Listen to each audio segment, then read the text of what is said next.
Fantastic four 4 लोगों की कहानी है।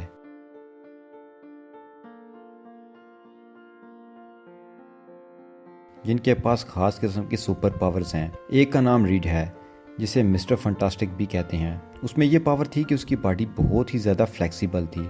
दूसरा फंटास्टिक आदमी जॉनी है और वो ह्यूमन टॉर्च के नाम से मशहूर है। उसकी पावर ये थी कि वो फायर का बन जाया करता था। तीसरा था बैन, जिसे दी थिंग भी कहा जाता था। वो पत्थर का बन जाता था। और चौथी थी एक लड़की सुजैन, जो कि इनविजिबल हो जाया करती थी और उसे इनविजिबल वुमन कहते थे। मूवी शुरू होती है तो हम देखते हैं कि रीड और बैन एक ऑफिस में जाते हैं।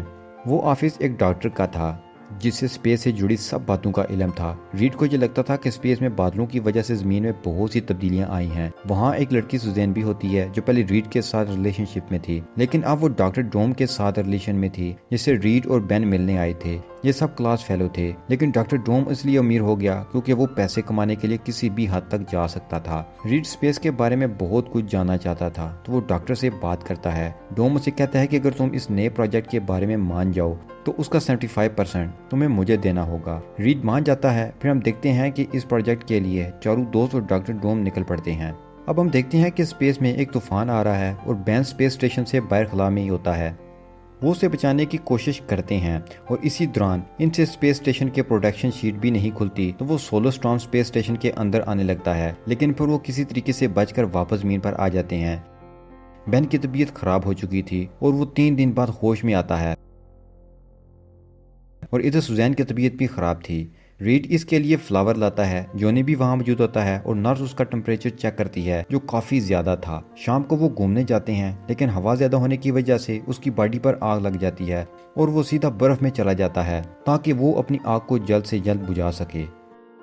दूसरी तरफ हम डोम को देखते हैं, जैसे लगता है कि रीड के आने की वजह से उसकी कंपनी को नुकसान हो रहा है। इसमें भी ऐसी पावर्स आ गई थी कि वो बिना हाथ लगाए चीजों को मूव कर लेता था। फिर हम देखते हैं कि रीड और सुजैन एक जगह पर मिलते हैं। रीड उसे कहता है कि मैं खुश हूँ कि तुम इस नए आदमी के साथ खुश हो। सुजैन को गुस्सा आता है कि इसे कोई फर्क ही नहीं पड़ता और उसे गुस्से की वजह से वो इनविजिबल हो जाती है। वो अपनी इस एबिलिटी के बारे में बिल्कुल नहीं जानती थी। इसी दौरान उसके हाथ से बोतल गिर जाती है, लेकिन रीड अपने हाथ लंबा करके वो बोतल पकड़ लेता है। यहाँ रीड को भी पहली बार पता चलता है कि उसकी बॉडी फ्लेक्सिबल हो चुकी है। फिर वहाँ जॉनी भी आ जाता है। अब दोनों मिलकर बैन की तरफ जाते हैं, जिसने खुद को एक रूम में बंद कर रखा होता है। वो इनके लिए दरवाजा नहीं खोलता और खिड़की तोड़कर बाहर चला जाता है। वो सीधा अपनी वाइफ के पास जाता है, लेकिन वो उसे देखकर डर जाती है। वो बहुत दुखी हो जाता है और अगले दिन वो ब्रिज के किनारे बैठा होता है। तभी वहाँ एक आदमी आता है जो खुदकुशी करना चाहता था। बैन उसे बचाने आगे आता है, लेकिन इसी दौरान ब्रिज पर एक एक्सीडेंट हो जाता है। उसके बाकी तीनों दोस्त भी ब्रिज पर मौजूद थे, जो उसी की तरफ आ रहे थे। ये लोग मिलकर एक्सीडेंट्स को रोकने लगते हैं, जिन्हें देखकर लोग हैरान हो जाते हैं और बाद में उनके लिए क्लैप भी करते हैं। वहाँ बैन की बीवी भी आती है और वेडिंग रिंग उतारकर वहाँ रख जाती है, जिससे बैन दुखी हो जाता है। लेकिन रीड उसे हौसला देता है कि फिक्र ना करो, हम पहले जैसे हो जाएंगे। अब इन चारों की टीवी पर न्यूज आने लगी थी। लोग इन्हें अपना हीरो कह रहे थे। फिर वो एक जगह जाते हैं जहाँ लोग कार्ड्स उठाए इनको देखने आए होते हैं। साथ में वो बैन से भी डर रहे होते हैं। तभी वहाँ डॉक्टर डोम भी आ जाता है, जो सुजैन को साथ चलने का कहता है।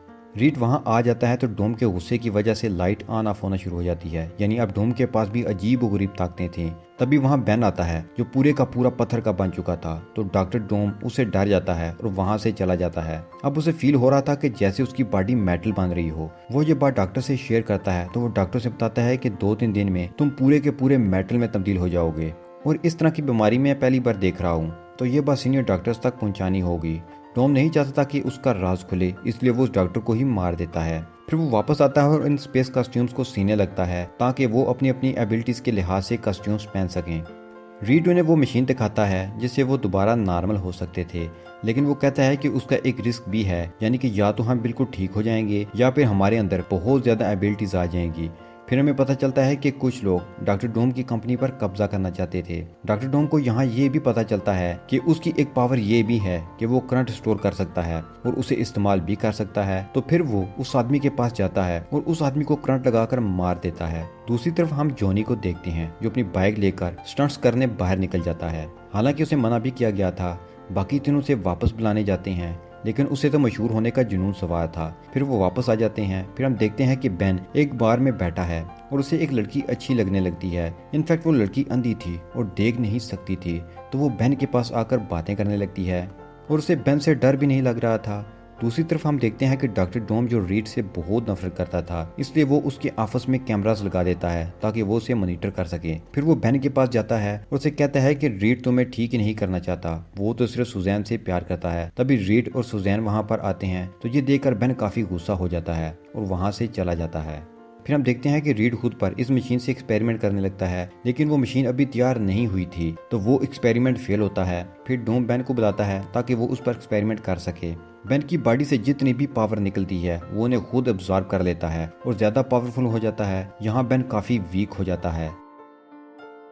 फिर डोम रीड पर भी अटैक करता है और उसे उठाकर अपने ऑफिस ले आता है और उसे एक बहुत ही ज्यादा ठंडी जगह पर रख देता है। फिर वो जॉनी को ढूंढने के लिए एक मिसाइल फेंकता है। जॉनी अपनी बहन सुजैन के साथ खड़ा होता है और दूर से वो मिसाइल देख लेता है। वो समझ जाता है कि अगर मिसाइल यहाँ पर आया तो हम तबाह हो जाएंगे।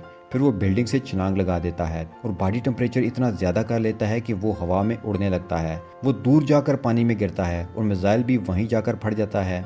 अब बेन हकीकत जान जाता है और वापस उस मशीन में जाकर पत्थर का बन जाता है ताकि वो रीड और अपने बाकी फ्रेंड्स की जान बचा सके। जब बेन वहां पहुंचता है तो सुजैन और डोम की फाइट हो रही होती है। बेन डोम को बहुत मारता है। डोम पूरे का पूरा मेटल का बन जाता है और बेन से लड़ने के लिए उठ खड़ा होता है। अब वहाँ जॉनी भी आ जाता है। अब चारों मिलकर डोम का मुकाबला शुरू कर देते हैं। जॉनी अपनी बॉडी से हीट निकालता है और सुजैन अपनी पावर से सारी हीट डोम पर फेंक देती है। डोम क्योंकि मेटल का बन चुका था, इसलिए इतनी ज्यादा हीट से वो पिघलने लगा था। इसके साथ ही बेन उस पर ठंडा पानी फेंकता है जिससे वो फ्रीज हो जाता है। अब हम देखते हैं कि सब खुश हैं कि उन्होंने एक खतरनाक दुश्मन को टीम वर्क से हरा दिया है। उसके बाद एक पार्टी में जाते हैं जहां रीड फाइनली सुजैन को प्रपोज कर देता है। मूवी के एंड में हमें ये भी बताया जाता है कि डॉक्टर डोम अभी मरा नहीं है, बल्कि वो अभी जिंदा है। उसी के साथ ही इस मूवी का पार्ट 1 खत्म हो जाता है।